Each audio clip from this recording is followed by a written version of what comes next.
Yearly waiting నేను ఈ episode గురించి మీతో చేయడం. ఓకే. నేను బాగుంటుంది. నేను తెర వెనకాల concept good concept. Thank you so much sir. Sir first of all మీ విషయానికి వస్తే మీ కెరియర్ ఫస్ట్ సినిమా డాలర్ డ్రీమ్స్తో స్టార్ట్ చేశారు. That was a national award winner. Correct. So national award winner వచ్చింది 20th సెంచరీ ఫాక్స్ వాళ్ళు release చేశారు. But అది ఎక్కువ మందికి ఆడియన్స్కి రీచ్ అవ్వలేదు కదా సార్. మీ సినిమా అంటే ఆల్మోస్ట్ తెలుగు ఆడియన్స్కి ఆనందని అనుకుంటారు చాలా మంది ఇప్పటికీ టిల్ నౌ.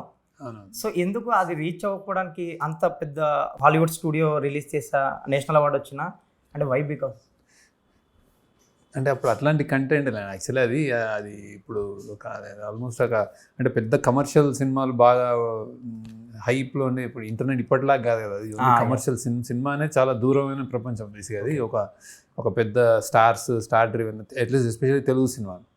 అలాంటి టైంలో నేను మామూలుగా ఒక ఇండిపెండెంట్ మూవీలా చేశాను అనమాట. ఒక అటెంప్ట్ అది ముందు దాన్ని నగేష్ కుక్నూర్ హైదరాబాద్ బ్లూస్ చేశాడు కదా, అలాంటిది అనమాట. అలాంటి జానర్లో కొంచెం ఒక రియలిస్టిక్ కంటెంట్ అందరు అమెరికా. అప్పుడే నేను అమెరికా నుంచి వచ్చాను యాక్చువల్లీ. సో మాస్టర్స్ చేసి. సో